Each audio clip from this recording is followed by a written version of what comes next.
गणानां त्वा गणपतिगुं भवामहे कविं कवीनामुपमश्रवस्तमम् ज्येष्ठराजं ब्रह्मणां ब्रह्मणस्पत आन शृण्वन्नोतिभिः सीदसादनम् ॐ महागणपतये नमः।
బాబా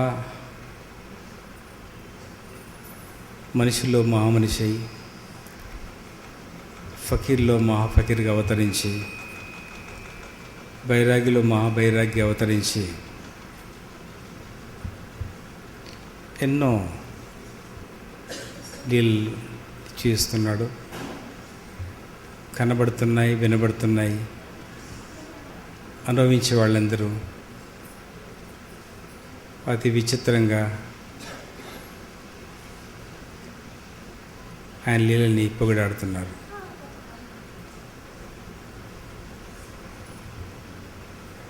సుశీల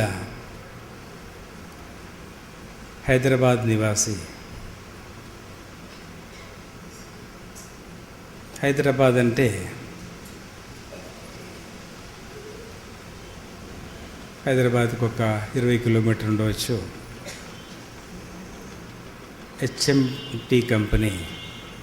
హెచ్ఎంటి వాచ్ కంపెనీ. అక్కడ చింతలని ఒక చిన్న వ్యవసాయదారులు నివసించే స్థలం. అడవిలాగా ఉండేటప్పుడు, ఇప్పుడు బస్తీగా మారింది. వ్యవసాయదారులు మాత్రమే ఉండేది. సుశీల అనే భార్యాభర్తలు ఇద్దరు కలిసి, సుశీల తన భర్త కలిసి ఒక దగ్గర బాయిగడ్డ మీద గుడిసె వేసుకొని తన కాలాన్ని చక్కగా గడుపుతున్నారు. ఒకరోజు బాబా ఫోటో ఎవరో ఇచ్చారట ఆమెకి. ఆ ఫోటో తీసుకొని తన గుడిసెలో పెట్టుకొని చక్కగా పూజ చేసేది. ఆమెకు బాబా గురించి ఎవరు వినిపించారో చక్కగా విన్నది, అది జీర్ణించుకుంది.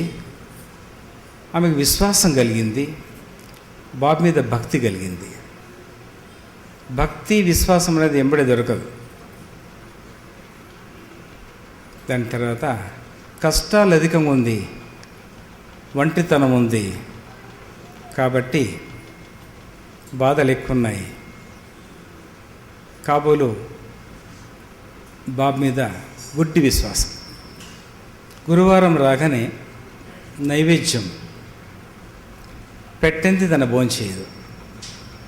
ఎవరో చెప్పారంట కుక్కలకి అన్నదానం చేస్తుండమని.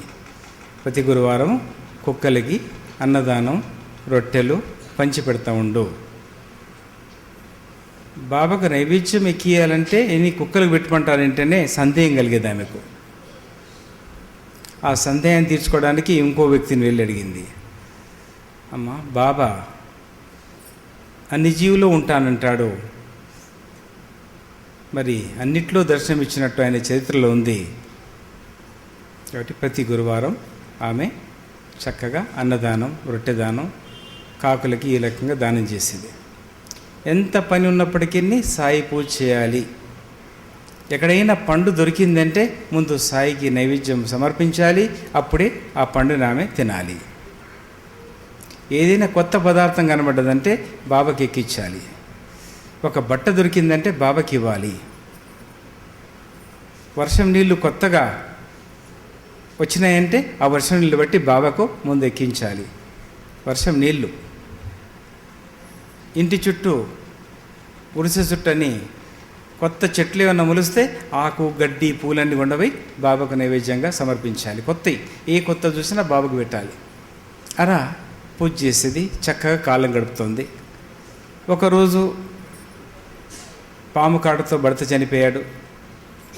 చిన్న పిల్లలతో ఒకటైపోయింది. తన కఠినమైన జీవితాన్ని అడవిలో ఉండి నౌకరుగా పనిచేస్తూ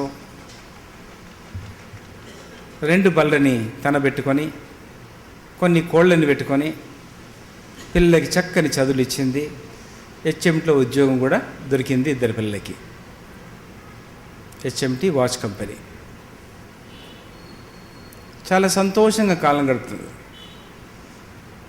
బాబాకు నైవేద్యం సమర్పిస్తే చుట్టుముట్టు వాళ్ళనేది, ఇంకెక్కడి బాబా, నీ భర్తని కాపాడకపోయే పాము కాడుతో అంటే సమాధానం ఏమిస్తే సుశీల, ఆయన చేసిన పాపకర్మ ఏంటో, నేను చేసిన పాపకర్మ ఏంటో, బాబా ఏం చేస్తాడమ్మా దానికి? ఆయన రక్షిస్తాడు, కానీ దాని ద్వారా పోయేది ఉండే. చదువు లేని మనిషి ఈ రకంగా మాట్లాడింది, దాని ద్వారా భగవంతుని చేరేది ఉందేమో అని సమాధానం ఇచ్చిందంట. 2 బ్రాహ్మణులు ఆశ్చర్యపోయారట. చదువు లేని మనిషి ఇంత చక్కని వేదాన్ని ఎలా పలుకుతుంది, వేద భాషను ఎలా పలుకుతుంది అని బ్రాహ్మణులు ఆశ్చర్యపోయారట. మరి పిల్లలు పెద్దగయ్యారు. ఒక ఆయన పేరు శ్రీధర్, రెండో అబ్బాయి పేరు విష్ణువర్ధన్. వయసు వచ్చింది, నాకు కొంచెం పూచేదానికి అవకాశం దొరుకుతుంది, నేను కొంచెం అలసట తీర్చుకోవచ్చు, నాకు ఎవరైనా వండి పెట్టే వాళ్ళు ఉంటారు అనే ఆలోచన తనకు తట్టింది. 2 పిల్లల్ని, తన బంధువులను తీసుకెళ్ళి శ్రీధర్కి అమ్మాయిని చూడ్డానికి వెళ్ళింది. ఒక ఇంట్లో మంచి కుటుంబం వారు అంటే వాళ్ళింటికి వెళ్ళింది. అమ్మాయిని చూసింది. అమ్మాయి లావుగుంది, అందవికారంగా ఉంది. అందుకని వారితోటి ఏమి చెప్పకుండా, అయ్యో దేవుడా, ఇలాంటి అమ్మాయిని ఇక్కడ పుట్టించావు, మరి నన్ను ఇక్కడ ఎందుకు పిలిపించావని బాబాని వేడుకుందంట. అప్పుడు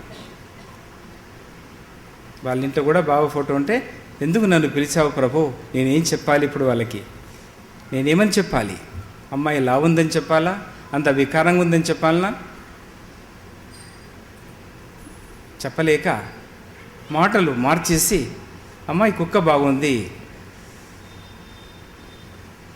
అని అడుగుతాడు. ఆ కుక్క వారికి ఇష్టం, ఈ కుక్కను మాత్రం నేను ఇవ్వలేనంటది. ఎలాగన్నా నాకు ఆ కుక్క కావాలంటది ఈ అమ్మ. శ్రీధర్ కూడా కుక్క కావాలంటాడు. విష్ణువర్ధన్ కూడా అంటాడు కుక్క కావాలి. ఆ కుక్క 200, 300 ఇస్తే ఎవరైనా ఇస్తారు.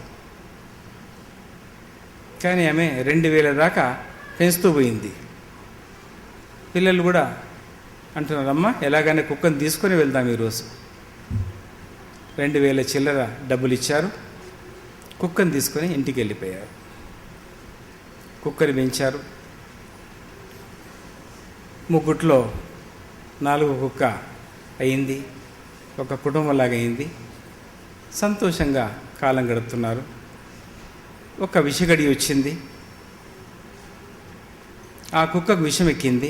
వేరే కుక్కలు కాటువేగా విషం ఎక్కింది. జనాన్ని గరవడం మొదలుపెట్టింది.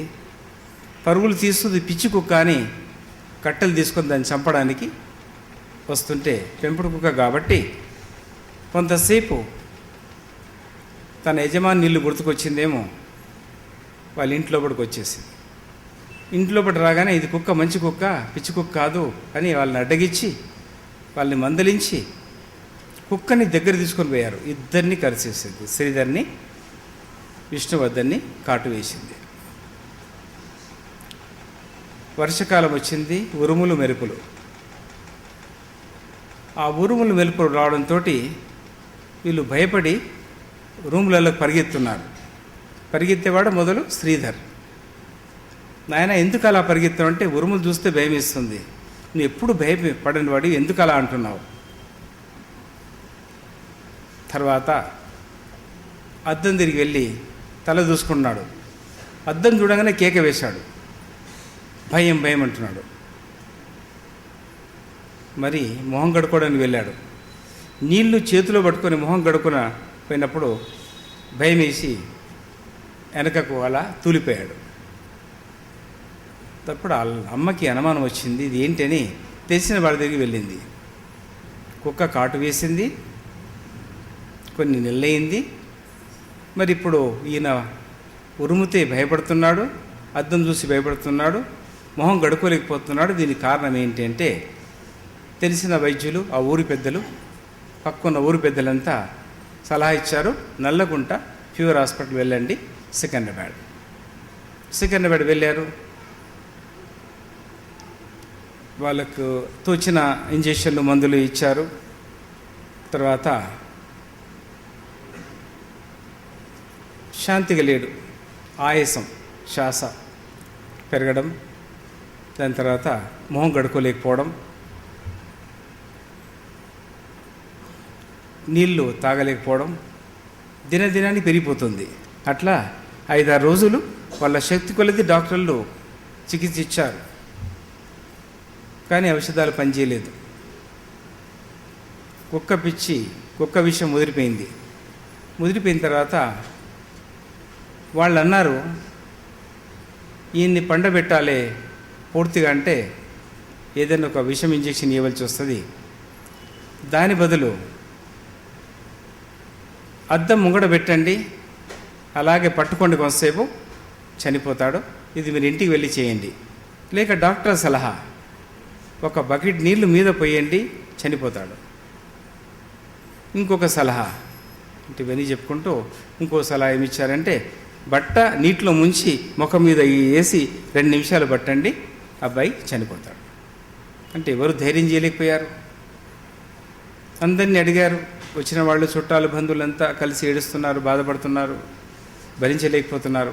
అప్పుడు సాయి అని ఏది చేసినా నీ దయ అని మళ్ళీ అక్కడ సాయిని ప్రార్థించిన తర్వాత డాక్టర్లు మొహం మీద నీళ్లు కొట్టారట. చనిపోయాడు శ్రీధర్. తీసుకువచ్చి సమాధి చేశారు. కొద్ది నెలలు గడిచింది. రెండవ కొడుకు విష్ణువర్ధన్, ఆయన అలా భయపడుతున్నాడు. నీళ్ళు తిరిగి వెళ్ళలేకపోతున్నాడు. అద్దం చూడలేకపోతున్నాడు. పిచ్చి ప్రవర్తన పెరిగిపోతూ ఉంది. అప్పుడు మళ్ళీ అదే జబ్బని కోరంటి హాస్పిటల్కి తీసుకెళ్ళింది. కోరంటి హాస్పిటల్కి తీసుకుపోయిన తర్వాత డాక్టర్లు చూసి వాళ్ళకు తోచిన చికిత్స చేశారు. ఇక లాభం లేదు, ముందు చేయవలసిన పని నువ్వు చేయవలసి వస్తుందమ్మా అని చెప్పారు. అప్పుడు ఏడ్చుకుంటూ తీసుకొని వస్తుంది. తీసుకొని వచ్చే సమయానికి కుక్కలాగా అరవడం, కుక్కలాగా గిల్లడం, గోడల్ని దాన్ని అట్లా గీకడం ఆ ప్రకారం చేస్తుంటే పూర్తిగా కుక్క ప్రకారంగా జరుగుతుంది. అప్పుడు చేతులు కట్టేసి కొంతమందిని కరవడానికి వెళ్తే చేతులు కట్టేసి ఇంటికి తీసుకొచ్చారు. ఆ చిన్న గుడిసె ఇల్లు పోయింది. ఆ కాలంలోనే మంచి ఇల్లు కట్టుకున్నారు, ఒక స్థితికి వచ్చారు, పిల్లలు సంపాదిస్తున్నారు. ఆ సమయానికి గజ్జన పాపకర్మ కుక్కై ఇంటికి వచ్చి కాటు వేసి ఈ స్థితికి తీసుకొచ్చింది అనేది ఏడుపు మళ్ళీ సాయిదేరి వెళ్ళి మొరబెట్టుకుంటుంది. ఆ పిల్లుణ్ణి తీసుకొని వచ్చినప్పుడు చేలు కాళ్ళు కట్టి తీసుకొని వచ్చేప్పుడు మధ్యలో అప్పుడే వచ్చిన కొత్త పండ్లు కనబడితే 2 పండ్లు కొనుక్కుందంట ధైర్యంగా. బాబాకు నైవేద్యం పెట్టాలి. పక్క వాళ్ళు తిరుగుతున్నారు, ఏం బాబా ఏం పూజ పిచ్చిదారిలాగా చేస్తున్నావు అమ్మా నువ్వు, బాబా లేరు ఎవరు లేరు వీళ్ళనంతా నమ్మొద్దు అంటే అప్పుడు అన్నదంట, దుఃఖంలోనే నవ్వుతుందంట, అమ్మ దేవుడు దేవుడే, దేవుడు దేవుడే, నా నమ్మకం నాకు. పోయింది ఓ కొడుకు నాది, ఇప్పుడు ఓ కొడుకు పోబోతున్నాడు నా కొడుకు, దేవుని ఎందుకు నిందిస్తావు అని నిలదీసి అడిగిందంట ఆమె. ఇంటికి వెళ్ళిన తర్వాత బంధువులంతా వచ్చారు. రెండవ తుఫాన్ ఇది, రెండవ బాధ, భరించలేని బాధ. ఇద్దరు బిడ్డలు పాపం. అప్పుడు బంధువులందరూ వచ్చారు. అల్లరి ఎక్కువైపోతుంది. అరుపులు, కేకలు, కుక్కలాగా మొరగడం, ఎవరిని చూస్తే వాళ్ళని కరవడం, కరుస్తే ఇంకెవరిని చనిపోతారన్న భయంతో అందరికీ చెప్పిందా అమ్మ, ఎలాగన్నా ఈయన మీద నీళ్ళన్న పోయండి, అద్దమన్న చూపండి, ఏదైనా ఒకటి చేయండి, నా కొడుకు వెళ్ళిపోని, నా సాయిని చేరని, మళ్ళీ తిరిగి వస్తాడు అంటది సుశీల. అప్పుడు బంధువులంతా వస్తున్నారు, కట్టేశారు ఓ స్తంభానికి కరవకుండా ఎవరిని. బట్టలు తీసుకెళ్తున్నారు, ధైర్యం చాలతలేదు. వాళ్ళ మామ వెళ్తున్నాడు, మేనమామ, ఆయనకు ధైర్యం చాలలేదు, ఏడుస్తూ తిరిగి వస్తున్నాడు. మళ్ళీ ఇంకొక అమ్మ వెళ్ళింది ధైర్యంగా, ఎలా నా చేయిలతో చంపాలని, ఆమె తిరిగి వచ్చింది. కొంతసేపు విష్ణువర్ధన్కి స్పృహ వచ్చింది. వచ్చి, అమ్మ నీ చేతితోడే నేను చావాలందమ్మా, ఎలాగా నేను చేస్తా, నేను స్వయంగా నా కళ్ళతో చూస్తే, నా అన్న చావగా చూస్తే నా నీ చేతితోడే చంపమ్మా అంటాడు. అప్పుడు తల్లి వెళ్తుంది, బాబాకి అగరబత్తీలు వెలిగిస్తుంది, కొంచెం విభూతి తీసుకుంది, పక్కకు ఇంట్లో విభూతి ఉంటే అది కూడా ఇంత తీసుకుంది, ఇంకో ఇంట్లో విభూతి దొరికితే అది కూడా తీసుకుంది. ఇవన్నీ తీసుకొని బకెట్లో కలిపింది. బకెట్లో కలుపుతుంది, ఏడుస్తుంది, బకెట్ తీసుకొని మళ్ళీ తిరిగి వస్తుంది. బకెట్ బార్ నెత్తి మీద పెట్టుకుంటుంది, మళ్ళీ సంఖలో పెట్టుకుంటుంది, చేతిలో పట్టుకుంటుంది, మళ్ళీ తిరిగి వస్తుంది. ఎట్లా సంపాలే బిడ్డ నిన్ను ఉంటుంది. అమ్మా ఏ అమ్మా నా మీద నీళ్ళు, నేను వెళ్ళిపోతానమ్మా, బాబాని చేరుతానమ్మా అంటాడు ఆ పిల్లోడు కూడా. నేను బాబాని కలవాలమ్మా, ఏ పాపకర్మ చేసినమ్మా నేను అని మళ్ళా కుక్కలాగా అరవడం మొదలు పెడతాడు. కొంతసేపు మామూలు మనిషిగా మాట్లాడుతున్నాడు, తర్వాత మళ్ళీ కుక్కలాగా అరుస్తున్నాడు. చూసింది, ఎవరు ధైర్యం చేయడం లేదు. చుట్టాలు, బంధువులు అందరు దూరం వెళ్ళిపోయారు, దూరం కూర్చున్నారు. ఆమె ధైర్యం చేసింది, నీళ్లు తీసుకుంది, విభూతి కలిపింది, మళ్ళీ బాగా కలుపుతుంది. ధైర్యం చాలతలేదు కానీ ఉట్టిగానే చేతితో కలుపుతుంది. సాయి సాయి సాయి అనుకుంటా కలుపుతుంది. వాళ్ళందరూ పోస్తుందేమో, పోయంగానే చచ్చిపోతాడేమో అని ఎదురు చూస్తున్నారు అందరూ. ధైర్యం చేసింది, అరుపు ఎక్కువైపోయింది, తాళ్ళు తెంపుకొని ముందుకు వస్తున్నాడు, అంత బలం వచ్చేసింది. ఈ సమయం బాగాలేదని ధైర్యం చేసి సాయి అని నీళ్లు కుమ్మరిచ్చింది. చనిపోయి కింద పడ్డాడు.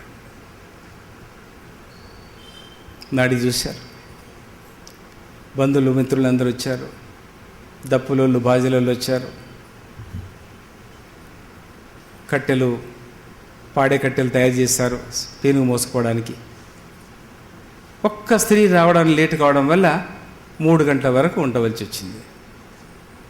3 గంటలకి అంత సిద్ధం చేసి లాబట్టి కట్టిన కట్టె మీద, పీనునెత్తిపోయే కట్టె మీద అలా తీసి లేబడుతుంటే అలా లేచి, ఏం చేస్తున్నారు మీరు అని అడిగాడట.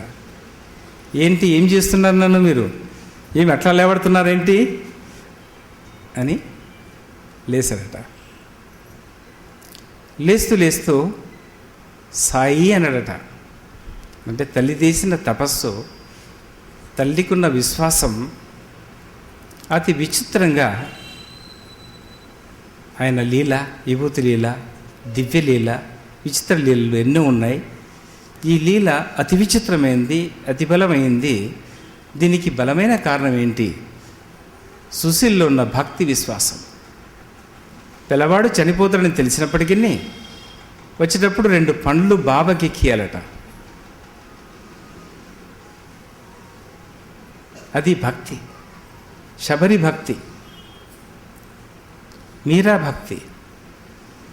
అయితే ఈ భక్తి విశ్వాసం అనేది మనలో ఒక పారి కదిలినాడు మనం ఏదనుకున్నా అది సాధించవచ్చు. మానవుడికి అసాధ్యం అనేది లేనే లేదు, సర్వం సాధ్యం. అయితే దాని తర్వాత తన జీవితాన్ని చక్కగా, అతి బలంగా, బాగా ఒక మంచి స్థితికి వచ్చి, చాలా పెద్ద ఎత్తులు వచ్చి, భక్తురాలు అనిపించుకొని స్త్రీలో వెళ్ళి బాబా దర్శనం చేసుకొని స్త్రీలో సమాధి చేసుకుంది హైదరాబాద్ నివాసి. దివ్యాత్మ స్వరూపులారా, మనం కూడా సాయిని మనసారా, ప్రేమతో, నవ్వుతో ప్రేమించడం, నవ్వడం, ఎప్పుడూ నవ్వడం. పెదులిప్తేనే నవ్వు కాదు, మనసు నవ్వాలి. మనసు కూడా నవ్వుతా, తెలుసా మీకు? మనసు ఇక్కడ కూర్చొని చెంపలు రాళ్ళగొడుతుంది, పండ్లు విరగొడుతుంది మనసు.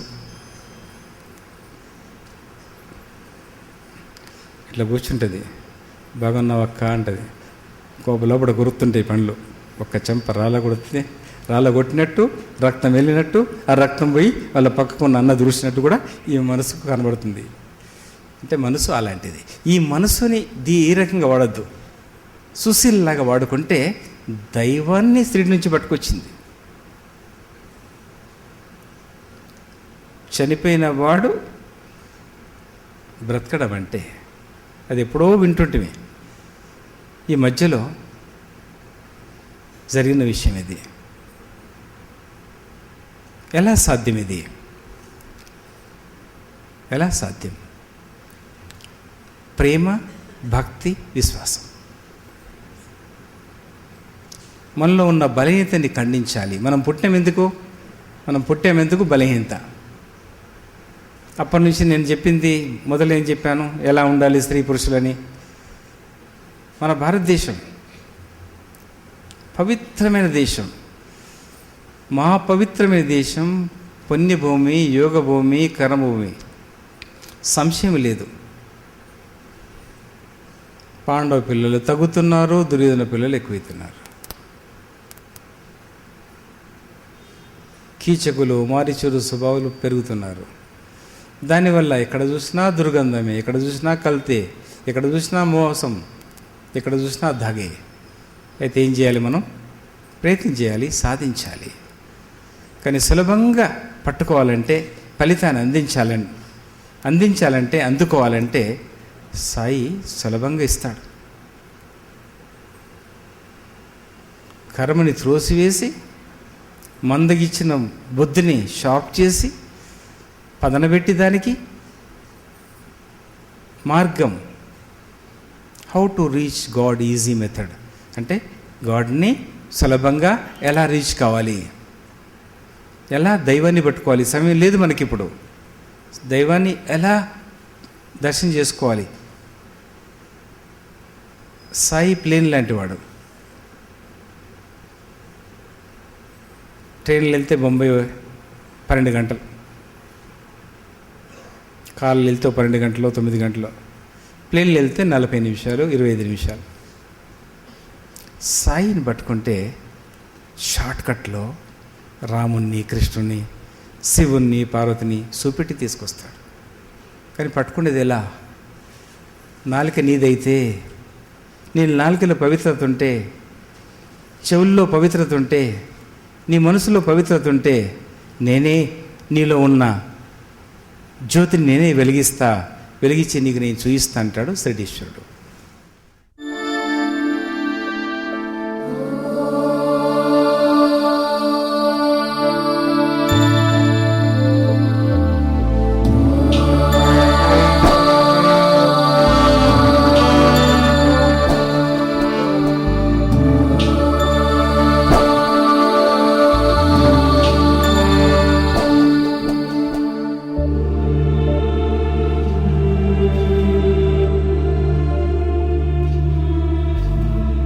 सर्वेषां स्वस्तिर्भवतु, सर्वेषां स्वस्तिर्भवतु, सर्वेषां